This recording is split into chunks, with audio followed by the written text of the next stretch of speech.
I want you to think about the best account manager you've ever had on your team. I think about the best producer you ever had. Completely different people, right?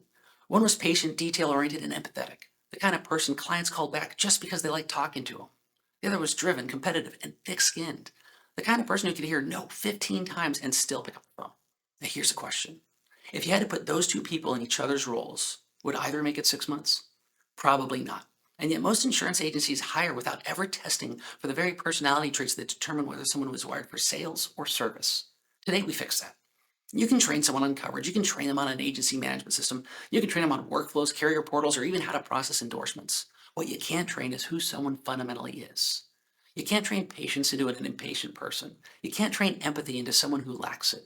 And you can't train competitive drive into someone who avoids confrontation.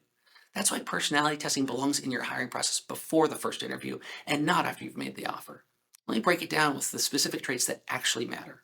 For service roles, your CSRs, account managers, and your client service team, you need a high agreeableness.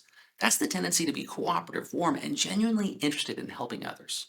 You also need high conscientiousness, the drive to be thorough, organized, and reliable.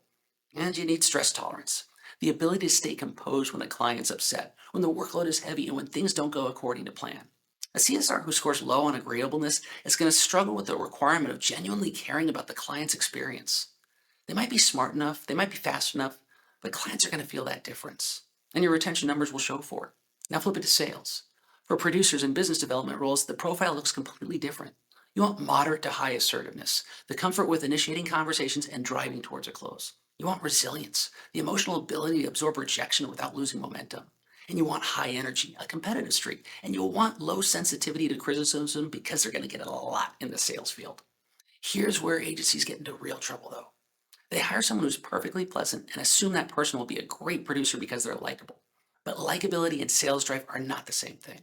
That pleasant, agreeable person may be a phenomenal CSR and really a miserable, underperforming producer if you put them there. You didn't make a bad hire, you made a bad placement.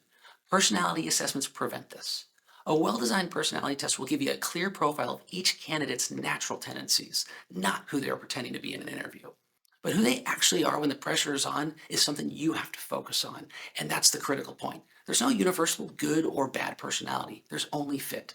A candidate who scores high on assertiveness and low on agreeableness is not a bad person. They're just a bad fit for a service desk. Put them in front of prospects and they might be your top performer. Personality profiling doesn't tell whether someone's going to be a good or a bad employee. It tells you where they fit. Service or sales, client facing or process driven, high interaction or independent contributor. You get the data to place people where their natural tendencies are, and you're going to like the result. Stop forcing square pegs into round holes. Your clients will notice the difference. Your team will thank you. And if you're following the series, hit subscribe.